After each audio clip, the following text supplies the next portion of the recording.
Praise the Lord. आइए प्रार्थना करेंगे। मेरे साथ पढ़ें दूसरा कुरिन्थियों 8 अध्याय और उसका 9 वचन।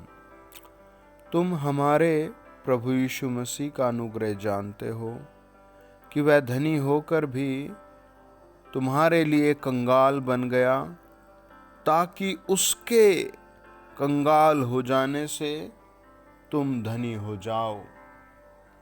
आइए अपने स्वरों को झुकाइए और प्रार्थना करें। यदि आप में कोई बीमार है तो आप उस बीमार पर हाथ रखें और मेरे साथ साथ बोले, हे प्रभु यीशु मसीह, हम आपके कलवरी खून के द्वारा आपके पवित्र चरणों पर आते हैं। राजाओं के राजा, आपका बहुत बहुत धन्यवाद देते हैं। आपने हमें आज तक संभाल कर रखा, आज तक हमारी सारी आवश्यकताएं पूरी की। हे प्रभु यीशु, हम आपका धन्यवाद देते हैं। हे प्रभु यीशु, हम आपका धन्यवाद देते हैं। हे प्रभु यीशु, हम आपका धन्यवाद देते हैं। हमारी प्रार्थना है आप हमारे बीच में आइए। हमारी प्रार्थना है आप हमारे घरों में आइए। हमारी प्रार्थना है आप हमारी कंट्री, हमारी सिटी में आइए और प्रभु हम पर दया कीजिए। अपने क्रूस के बलिदान के द्वारा हमें आज शांति की ज़रूरत है। हमें शांति दीजिए, हमें चंगाई दीजिए, हमें बरकतें दीजिए। हमें प्रभु मार्ग खोल कर आगे बढ़ाइए। हमारी जो भी रुकावटें हैं, हे प्रभु यीशु, हम उन्हें आपके हाथों में सौंपते हैं। हमारी जो भी परेशानियां हैं, हम उन्हें आपके हाथों में सौंपते हैं और प्रार्थना करते हैं। प्रभु आपका धन्यवाद, आपने उन्हें जड़ से उखाड़ दिया। जो हमारे सामने चट्टान बनकर समस्याएं खड़ी थी, आपने उन्हें जड़ से उखाड़ दिया। हे प्रभु यीशु, आपका बहुत बहुत धन्यवाद। जितने भाई बहन इस चैनल पर जुड़े हैं, इस समय मेरे साथ प्रार्थना कर रहे हैं, मैं उन सब को आपके नाम में आशीष मांगता हूँ।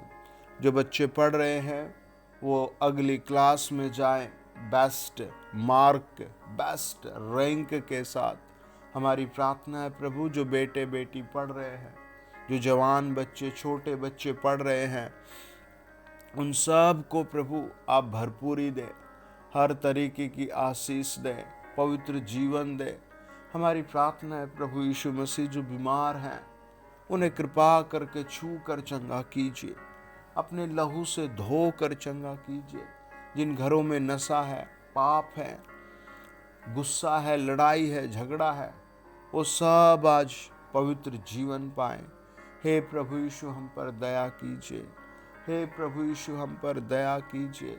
आपके बड़े नाम में हम प्रार्थना करते हैं। इस चैनल को बढ़ाइए, इस ऑनलाइन प्रेयर कलीसिया को बढ़ाइए।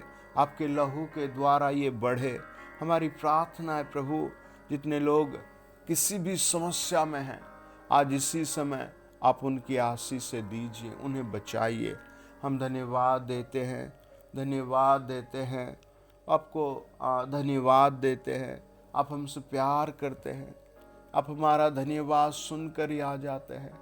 हमारी प्रार्थना है वो सारे मरीज जिनको दर्द है, पथरी है, रसोली है, कैंसर है, बीपी है, शुगर है, या और भी किस्म के गुप्त रोग हैं, आज वो सब मरीज चंगे हो जाए। प्रभु यीशु मसीह के नाम से सब छुटकारा पाए। पवित्र आत्मा जी, हम आपका धन्यवाद देते हैं। हे प्रभु यीशु, हम आपके लहू के द्वारा आपकी आराधना करते हैं और विनती करते हैं, हमें शुद्ध और पवित्र कीजिए। प्रार्थना सुनने के लिए धन्यवाद, यीशु मसीह नासरी के नाम में, आमीन, आमीन, आमीन। वचन बताता है, जब हम प्रभु यीशु मसीह के बारे में देखते हैं, तो आप मुझे जहाँ कहीं भी सुन रहे हैं, आप समझो आप उस अनुग्रह की आवाज़ को सुन रहे हैं, प्रभु की दया की पुकार को सुन रहे हैं। मतलब प्रभु आपको पुकार रहा है कि भाई आप गुनाहों की माफ़ी मांगे, पापों को छोड़कर प्रभु परमेश्वर के पास आए। देखो, जो गुनाह होते हैं, पाप होते हैं, कई बार वो बहुत चलते रहते हैं जीवन में। 1 साल, 2 साल, 10 साल।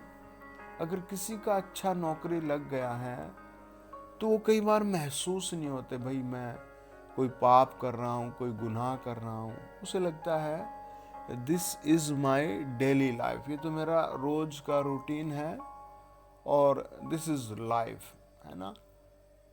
और वो बढ़ते रहते हैं, चलते रहते हैं और उन्हीं में आदमी डूबा रहता है। और कब किसकी ज़िंदगी में क्या गड़बड़ी जुड़ गई, वो बहुत दिनों बाद महसूस होती है। इसीलिए प्रभु यीशु ने कहा कि अपने आप को जांच लिया करो। प्रभु ने ये नहीं कहा पड़ोसी तुझे जांचेगा, भाई कोई दूसरा जांचेगा। प्रभु चाहते हैं कि हम सेल्फ नरम हो जाए परमेश्वर के लिए, स्वयं नरम हो जाए, है ना। स्वयं परमेश्वर हमें नरम करना चाहता है। स्वयं मतलब दबावट में किया गया काम नहीं कि भाई आज डर के कारण हम कहें कि हे परमेश्वर हमें माफ़ कर दो, हे परमेश्वर हमें नहीं। प्रभु चाहता है तू स्वयं जांच ले कि तेरे अंदर क्या गुनाह छिपे हुए हैं, क्या पाप छिपे हुए हैं। और अगर कोई स्वयं कहता है कि हे प्रभु यीशु मुझ पर दया करो, हे प्रभु यीशु मैं अपने पापों की माफ़ी मांगता हूँ, और फिर उसे छोड़ने के लिए भी सीरियस तैयार होता है, तो जिंदगी में अलग बदलाव आता है। टूटा हुआ मन, दुखी मन, फिर अलग आशीषें आती हैं। और 50 आदमी कह रहे थे प्रभु यीशु हम पर दया करो, हमें पवित्रता की ज़रूरत है, और हम भी उसके साथ साथ बोल रहे हमें भी चाहिए, तो उसका कुछ ज़्यादा प्रभाव नहीं पड़ेगा। मुझे लगता है आप उस सभा में बोल रहे थे और उसके बाद फिर आप सेम है, आपके कोई भी चेंजिंग नहीं है।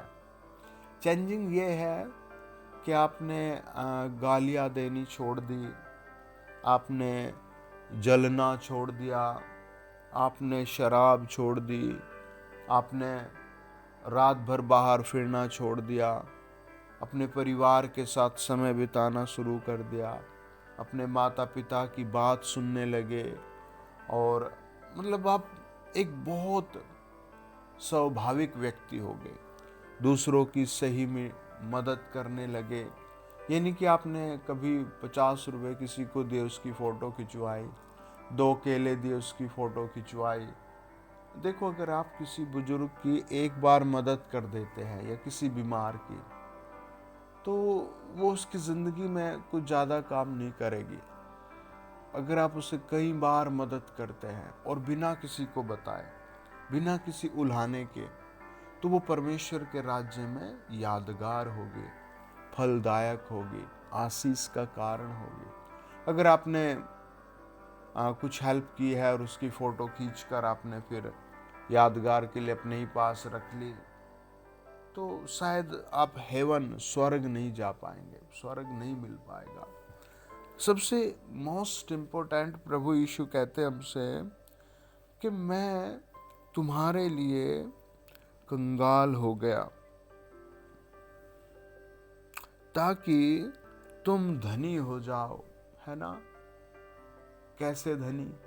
Praise the Lord. प्रभु की इच्छा है कि आप धनी हो जाएं। हम लोग प्रार्थना करने वाले बिलीवर, विश्वास करने वाले धनी हो जाएं, ये प्रभु की इच्छा है। देखो, कई बार हमें अपनी बहुत चिंताएं बड़ी बड़ी लगती है, और एक पिता बेचारा प्रभु को नहीं मानता था, वो उसको कैंसर हुआ और वो मर गया और उसके बच्चे बर्बाद हो गए। तो उनसे बड़ी समस्या किसी की नहीं है। फिर एक और परिवार था, वो बेचारा प्रार्थनाओं में था उनको भी ऐसे हुआ, वो मर गए। लेकिन वो परिवार संभल गया। उसकी पत्नी ने कहा जैसे प्रभु की इच्छा थी ऐसा हुआ। उसके दोनों बेटे और बेटी ने कहा नहीं, प्रभु यीशु हमारे साथ है। और आज वो सही मोड़ पर है, सही डायरेक्शन में है ना। तो हमें बिलीव रखना है, प्रभु पर विश्वास रखना है और स्वर्ग के लिए परिश्रम करना है, स्वर्ग के लिए परिश्रम करना है, जीवित परमेश्वर के लिए परिश्रम करना है। देखो क्या बोलते हैं उसको, प्रेरितों के काम 28 अध्याय और उसका 1 से लेकर हम 8 वचन पढ़ेंगे। जब हम बच निकले तो पता चला कि यह द्वीप माल्टा कहलाता है। वहाँ के निवासियों ने हम पर अनोखी कृपा की, क्योंकि मेंह बरसने के कारण ठंड थी। इसीलिए उन्होंने आग सुलगाकर हम सब को ठहराया। जब पौलुस ने लकड़ियों का गट्ठा बटोर कर आग पर रखा तो एक सांप आकर आँच पाकर निकला और उसके हाथ से लिपट गया। जब उन निवासियों ने सांप को उसके हाथ से लटके हुए देखा तो आपस में कहा, सचमुच यह मनुष्य हत्यारा है। यद्यपि समुद्र से बच गया तो भी न्याय ने जीवित रहने न दिया। उसने सांप को आग में झटक दिया और उसे कुछ हानि न पहुंची, परंतु वे बाट जोते थे कि वह सूझ जाएगा और एकाएक गिर के मर जाएगा। परंतु जब वे बहुत देर तक देखते रहे और देखा कि उसका कुछ भी नहीं बिगड़ा, तो अपना विचार बदल कर कहा, यह तो कोई देवता है। उस जगह के आसपास उस टापू के प्रधान पुबलियुस की भूमि थी। उसने हमें अपने घर ले जाकर 3 दिन तक मित्र भाव से पहनवाई की। पुबलियुस का पिता जवर और आह लहू से रोगी पड़ा था, अतः पौलुस ने उसके पास घर में जाकर प्रार्थना की और उस पर हाथ रखकर उसे चंगा किया। जब ऐसा हुआ तो उस द्वीप के बाकी बीमार आए और चंगे किए गए। उन्होंने हमारा बहुत आदर किया और जब हम चलने लगे तो जो कुछ हमारे लिए आवश्यक था जहाज पर रख दिया। सब कहें आमीन। ये घटना हमें बताती है प्रेरितों के काम 27 अध्याय में कि पौलुस को एक जगह से दूसरी ओर ले जाया जा रहा था और रास्ते में पूरा जहाज तबाह हो गया। तूफान, बारिश, आंधी ऐसी समस्याएं आई और धीरे धीरे पूरा जहाज में जितने व्यक्ति थे सब तबाह हो गए। ऐसे बहुत झटके आएंगे इस साल में भी। आपको दुआ में जुड़े रहना है। आमीन। आपको चैनल को सब्सक्राइब करना है, दूसरे भाई बहनों को भेजना है। ऐसे बहुत झटके आएंगे, तूफान, बाढ़, बुखार, बीमारियां, बहुत झटके आएंगे। आपको हर वीडियो को सुनना है, प्रार्थना में बने रहना है, दान भेजते रहना है, दशवांश भेजते रहना है, आपको डटे रहना है। आप बहुत बड़ी बड़ी ऐसी चीज़ें पार करेंगे और आप विजय रहेंगे पूरा साल। आमीन। तो वो सब ऐसे झटके झेल करके जब पौलुस लगातार जहाज में प्रार्थना कर रहा था, तब प्रभु ने इस माल्टा द्वीप के द्वार खोले और वो वहाँ पहुँचे। लोगों ने खुशी मनाई, उनका हृदय प्रभु की ओर से कायल था, उन्होंने वेलकम किया। लेकिन उनके विचार बदल गए। उन्होंने कहा, ये हत्यारा है भाई, वहाँ मरना था, यहाँ मरा नहीं, बच गया, यहाँ मरा, सांप ने काटा तब मरा। लेकिन पौलुस ने उसे फेंक दिया और उनके विचार बदल गए। वो कहने लगे, दिस इज गॉड, ये तो कोई एक देवता है। वाह, वंडरफुल, हमारे बीच में कोई ऐसा व्यक्ति आया है। 2 बातें हैं। पौलुस प्रभु का एक बहुत अच्छा सेवक है, बहुत पवित्र संत है। और हर जगह प्रार्थना करता है। आप भी प्रभु के बहुत अच्छे संत हैं, मैं आज घोषणा करता हूँ। आप भी प्रभु के बहुत अच्छे बेटे बेटी, आप भी रोज प्रार्थना करें। ऐसे काम प्रभु आज से आपके द्वारा करेगा लोगों में। आमीन। तो वो बहुत विचार बदलकर उसका फिर आदर करने लगे, है ना। तो हमें ऐसा नहीं होना कि हम आज हमारे मुंह में श्राप है, बद्दुआएं हैं, गालियां हैं, मारपीट है, लांछन है, लोगों के काम रोकने वाले हम नहीं। हमें बनना है हेल्पर प्रभु के ओर से, है प्रभु के दास बनना है, प्रभु के चेले बनना है और उस पवित्र मुकुट के लिए परिश्रम करना है जो प्रभु हमें स्वर्ग में देगा। अब इस पृथ्वी पर आपकी क्या नीड है? हो सकता है आपको एक नौकरी की बहुत ज़रूरत है, आज आपको प्रभु जरूर देगा, इस साल देगा। हो सकता है आपको बिजनेस की ज़रूरत है, आपके लिए मैं प्रार्थना कर रहा हूँ। आपकी हर ज़रूरत प्रभु पूरी करेगा। कैसे? वचन बताता है, उस जगह के आसपास उस टापू के प्रधान पुबलियुस की भूमि थी।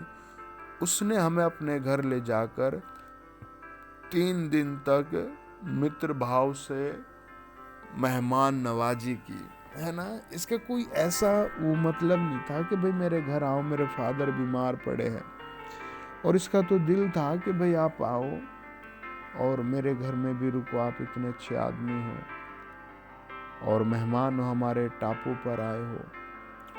तो पौलुस ने क्या किया, देखा यार आपके पिताजी बीमार पड़े। उसने कहा हाँ।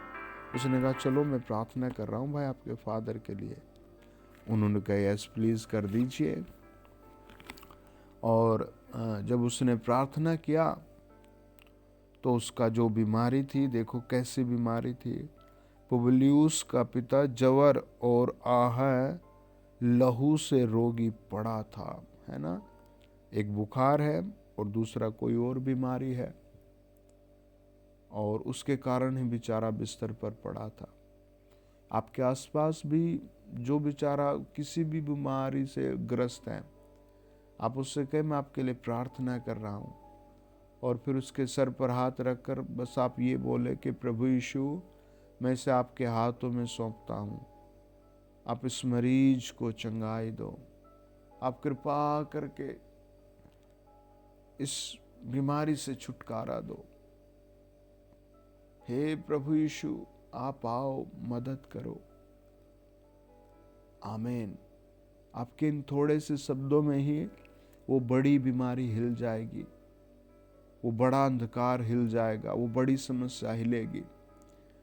मैं ऐसे ही शुरू किया, एक एक दो दो भाई मिलना शुरू हुआ। बेचारा कोई बहुत परेशानी में होता है। जैसे एक बहन बेचारी अपनी बेटी को लेकर आई और उनको घड़ी घड़ी दौरा पड़ता, घड़ी घड़ी हर 5 मिनट बाद बताते वो दौरा पड़ता। बहुत मुश्किल था उनका जीवन। वो मेरे पास लेकर आए। उन्होंने कहा भाई हम घाट घाट का पानी पी कर आए हैं, हम चारों दिशाओं में घूम कर आए हैं, हमारी रोटी पर नमक नहीं है, हम कोई काम नहीं कर सकते, हम ना जी सकते ना मर सकते, प्लीज़ हमारी कोई मदद करो। उन्होंने मुझे देखा, उन्हें कोई यकीन ही ना हो कि ये परमेश्वर का दास है। मेरे आसपास रखी वस्तुओं को देखकर उन्हें लगा ये तो बहुत साधारण व्यक्ति है और ऐसी कोई खास चीज़ भी नहीं इसके पास जो हमारे लिए कोई फ़ायदेमंद होगी। और उन्होंने मेरा रूम देखा जहाँ मैं रहता हूँ, वो बहुत साधारण सी जगह, वो सब देखा और उन्हें लगा यार हम शायद गलत जगह आ गए। और फिर मैं जब उसे देखता रहा तो अटैक हो गया उस बच्चे को। तो फिर उन्होंने कहा कि भाई शायद हम गलत जगह आ गए। मैंने कहा नहीं, जिसने आपको बताया सही बताया, आज आपकी बेटी की चंगाई का दिन है। तो उनके चेहरे पर थोड़ी मुस्कुराहट आई और मैंने कहा प्रभु को ग्रहण करो, प्रभु ने चाहा तो आज ही आपका संकट कटेगा। उन्होंने कहा भाई ठीक है। उन्होंने मेरे साथ पश्चाताप की प्रार्थना की और फिर हमने उनकी बेटी के लिए प्रार्थना की। और वो बेचारे फिर बहुत बार आए और आज एक बहुत अच्छा परिवार है। और उसके बाद फिर कभी उस बच्चे को अटैक भी नहीं हुआ। अब वो पढ़ाई कर रही है, खुशी के साथ स्कूल जाती है, खुश खुश होकर अपने सारे काम करती है। तो पुबलियुस का भी पिता ऐसे ही चंगा कर दिया, आशीषित कर दिया। आप भी प्रभु को सेवा में दान भेजना, प्रभु का गीत सुनना एक अपना तरीका बनाए। भाई मुझे, है ना, इसने कोई लालच नहीं था कि भाई मैं इनको अपने घर ले जा रहा हूँ, मेरी ये प्रॉब्लम है कब सोल्व होगी। कई बार कहते हैं ना भाई गुस्से में, अरे तू ये कर रहा है, ये तो हुआ नहीं। इनका ऐसा कोई मतलब नहीं था।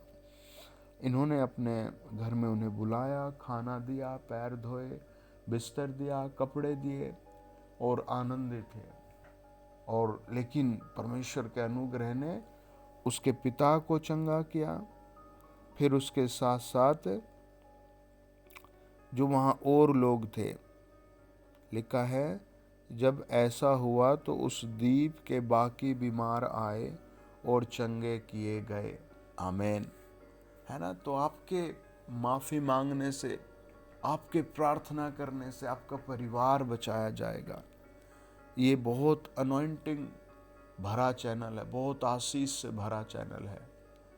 ये समय जब आप मुझे सुन रहे हैं, बहुत ब्लेसिंगों से परिपूर्ण समय है।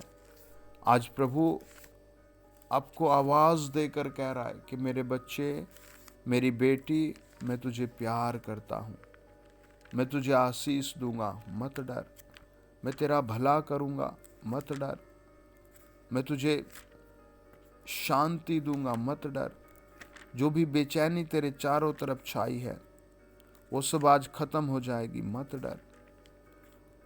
वचन बताता है, जब हम लूका रचित सुसमाचार उसका 14 अध्याय 1 से लेकर 5 वचन पढ़ते हैं। फिर वह यानी प्रभु यीशु सबत के दिन फरीसियों के सरदारों में से किसी के घर रोटी खाने गया और वे उसकी घात में थे। वहाँ एक मनुष्य उसके सामने था जिसे जलंधर का रोग था। इस पर यीशु ने व्यवस्थापकों और फरीसियों से कहा, क्या सबत के दिन अच्छा करना उचित है या नहीं? परंतु वे चुप रहे। तब उसने उसे छूकर चंगा किया और जाने दिया और उनसे कहा, तुम में से ऐसा कौन है जिसका गधा या बैल कुएं में गिर जाए और वह शबत के दिन उसे तुरंत बाहर न निकाले? यहाँ प्रभु यीशु को हम देखते हैं और ये समय है कि प्रभु यीशु अब क्रूस पर जाए। और वैसे भी लोग बहुत चिढ़े हुए थे, होता है कई बार। और लेकिन वहाँ इस रोगी के बारे में देखो जिसको जलंधर का रोग था, है ना। इन सारी घटनाओं में इसका जीवन बच गया, इसे आशीष आ गई, इसे छुटकारा आ गया। आपके आसपास क्या हो रहा है, प्रभु पर ध्यान लगाएं, है ना। आप यीशु के साथ जुड़ जाए। जब आप जुड़ जाते हैं ठीक प्रभु यीशु के सामने, अपने व्यक्तिगत जीवन में आ जाते, चाल चलन में, तब और बड़ी आशीष आती है, और बड़ी। वचन कहता है, जब हम लूका 13 अध्याय और उसका 6 से लेकर 9 वचन पढ़ते हैं। फिर उसने यह दृष्टांत भी कहा, किसी की अंगूर की बारी में एक अंजीर का पेड़ लगा हुआ था। वह उसमें फल ढूंढने आया परंतु न पाया। तब उसने बारी के रखवाले से कहा, देख 3 वर्ष से मैं इस अंजीर के पेड़ में फल ढूंढने आता हूँ परंतु नहीं पाता। इसे काट डाल कि यह भूमि को क्यों रोके रहे। उसने उसको उत्तर दिया, हे स्वामी, इसे इस वर्ष और रहने दे कि मैं इसके चारों ओर खोद कर खाद डालूं। यदि आगे को फले तो भला, नहीं तो उसे काट डालना। वचन बताता है ये सब का होता है जहाँ से जिस पेड़ से फल नहीं मिलता उसे काट डालते, उसे छोड़ देते हैं लोग, है ना। जैसे कोई बच्चा सही नहीं पढ़ पा रहा तो उसे उसके माँ बाप भी कहेंगे भाई बस यार बहुत हुआ, अब तू मत पढ़। लेकिन प्रभु यीशु कहते हैं मैं तुझे आशीष दूंगा, मैं तुझे सींचूंगा, है ना। लिखा है इस वर्ष और रहने दे कि मैं इसके चारों ओर खोद कर खाद डालूं। चारों ओर, है ना। क्या चीज है को क्या रोक रही है इस पेड़ को।